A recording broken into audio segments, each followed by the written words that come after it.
Assalamualaikum warahmatullahi wabarakatuh. Saya Hatta dari kelompok bersama Farhan dan Reza.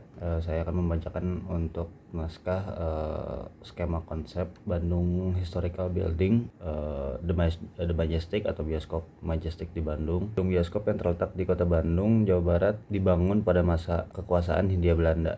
Majestic menjadi salah satu bioskop pertama yang berdiri di Bandung. Gedung bioskop Majestic terletak di Jalan Braga, Bandung. Arsitek yang merancang desain bangunan Profesor Insinyur Charles Prosper Wolff Schumacher.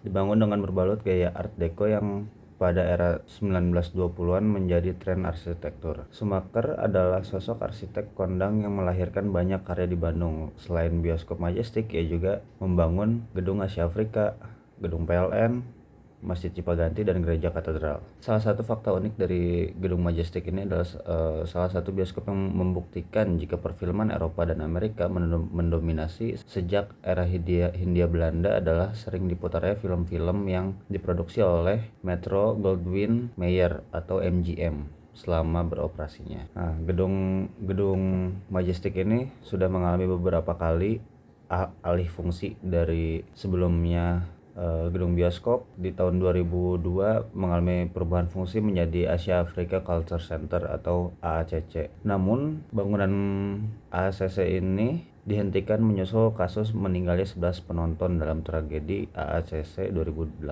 Dan kemudian di pertengahan tahun 2013 gedung bioskop ini resmi berubah menjadi tempat karaoke dengan nama New Majestic. Pengelolanya kemudian diambil alih oleh PT Jasa dan Kepariwisataan. Pada 2017, aktivitas di gedung ini hidup lagi dengan nama baru, yaitu The Majestic. Mengusung konsep gedung pertunjukan, bangunan ini banyak dipakai untuk pagelaran kesenian Sunda hingga sempat digadang-gadang menjadi Broadway-nya kota Bandung.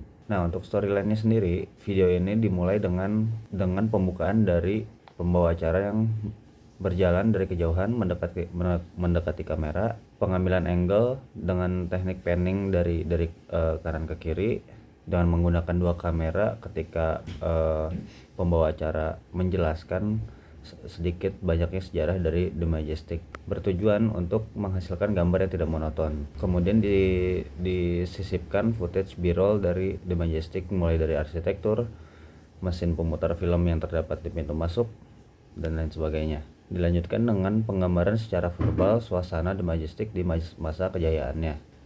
Cara pengambilan gambarnya menggunakan teknik B-roll di sekitar halaman The Majestic, bertujuan untuk membawa audiens berimajinasi mengenai suasana bioskop The Majestic di zaman Hindia Belanda di tahun 1920-an.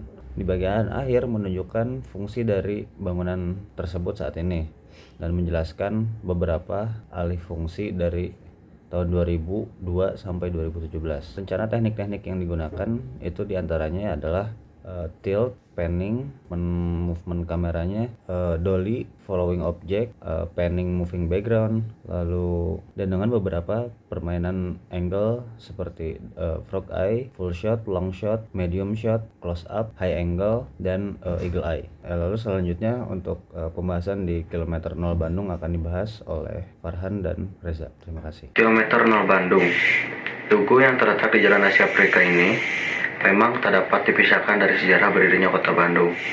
Dari berbagai sumber sejarah mengatakan dahulu Gubernur Jenderal Hindia Belanda Dendels mengemban tugas untuk membangun jalan raya pos dari Anyer sampai ke Panarukan, Jawa Timur. Hal ini dilakukan sebagai upaya mempertahankan Pulau Jawa dari serangan Inggris.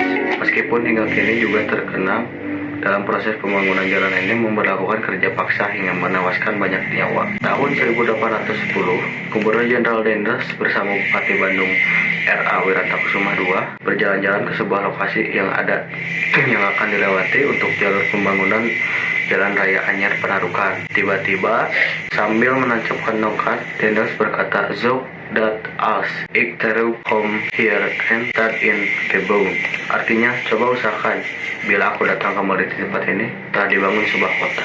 Hingga pada akhirnya tepat di tanggal 25 September 1810 Bupati Wiratakusuma II mendapatkan surat keputusan untuk memindahkan pusat pemerintahan kota, kabupaten, lokasi di mana Dendels menancapkan tongkatnya. Tanggal surat tersebut juga sekaligus menjadikan momentum lahirnya kota Bandung, sementara tempat Dendels menancapkan tongkatnya tersebut dijadikan titik 0 km Bandung. Tugu kilometer 0 kemudian diresmikan pada tahun 2004 oleh Gubernur Jawa Barat saat itu, Danis Setiawan.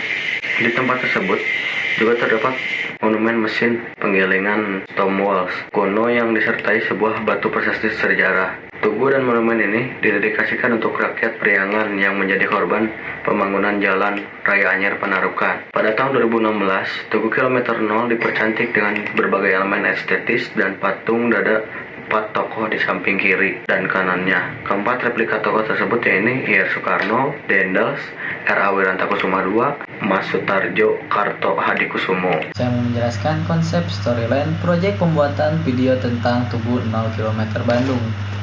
Dibuka dengan lalu lintas di Jalan Asia Afrika tepat di depan Tugu kilometer 0 Bandung dengan B-roll menggunakan angle berurutan seperti wide angle, full shoot, frog eye close up, menunjukkan aktivitas lalu lintas di pagi hari sekitar Jalan Asia Afrika. Pembawa acara mulai in frame, berjalan kaki dengan angle long shoot dari seberang jalan. Kemudian berpindah menjadi medium shoot melanjutkan pembawa acara yang menyampaikan informasi tentang kilometer 0 Bandung. Kemudian dilanjutkan dengan B-roll patung dada 4 tokoh di samping kanan dan kiri dengan movement kamera field down, planning moving background dengan narasi yang menceritakan peranan tokoh pahlawan. Nah, video ini merupakan video perancangan konsep untuk pembuatan video Bandung Historical Building, yaitu bagian di praproduksi. Di praproduksi ini kita merancang dari naskah untuk pembawa acaranya, lalu storyline-nya, survei tempat, pengambilan gambar untuk produksi yaitu di hari Sabtu tanggal 20 November. Setelah itu masuk ke pasca produksi, yaitu mulai dari sortir video, editing atau compositing video, pengumpulan source data, color grading, hingga finishing. Sekian dan terima kasih.